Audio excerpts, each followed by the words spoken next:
The US-made Javelin anti-tank systems have been praised for their effectiveness by Washington officials and have been turned by Western media into a symbol of Ukraine's resistance in the conflict with Russia. But a commander of the Ukrainian Marines, who ended up being captured during the fighting for Mariupol, has revealed to RT that the hardware doesn't really live up to the claims. The Javelins didn't prove useful, especially in urban warfare, Colonel Vladimir Baranyuk, the commander of Ukraine's 36th Naval Infantry Brigade, said. "We couldn't even launch one. I think it's completely useless in an urban environment, as something always gets in the way," he explained.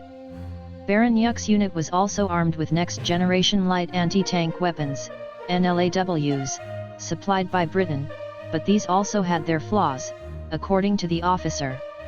As for the NLAW missile launchers, well, we used them more often than the Javelins, but it has its own issue with the battery draining in cold conditions, making it impossible to launch, he said. Shoulder-fired Javelin missiles are equipped with infrared guidance and are said to adopt a top attack trajectory to strike the roof of a tank, which is its most vulnerable part. Just like NLAWs, they're a fire-and-forget weapon, meaning that the missile guides itself to its target. More than 5,000 Javelins have been supplied to Kiev by Washington. Republican Senator Roy Blunt of Missouri said last week that it accounted for a third of the U.S. stockpile of those systems.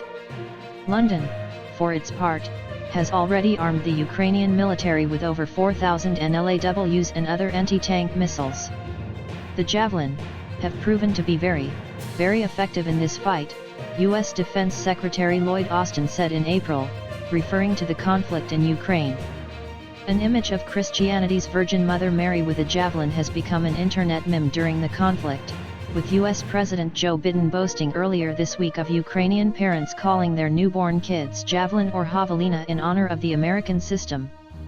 Baranyuk and his Marines had been tasked with guarding the northern outskirts of Mariupol, a strategic port city in the southeast of Ukraine, from the advancing Russian forces. The commander was captured during a failed attempt to flee the city, which he claims he attempted together with several loyal men after realizing that Kiev's promises to send help to his encircled troops were lies.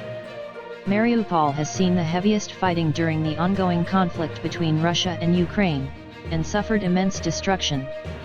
The city is now almost entirely controlled by Russian forces, with the Azovstal steel plant, where Kiev servicemen and nationalist fighters of the notorious Azov battalion are holed up, now being the last pocket of Ukrainian resistance. Russia attacked its neighboring state following Ukraine's failure to implement the terms of the Minsk agreements, signed in 2014, and Moscow's eventual recognition of the Donbas republics of Donetsk and Lugansk. The German and French brokered Minsk Protocol was designed to give the breakaway regions special status within the Ukrainian state. The Kremlin has since demanded that Ukraine officially declare itself a neutral country that will never join NATO. Kiev insists the Russian offensive was completely unprovoked and has denied claims it was planning to retake the two republics by force.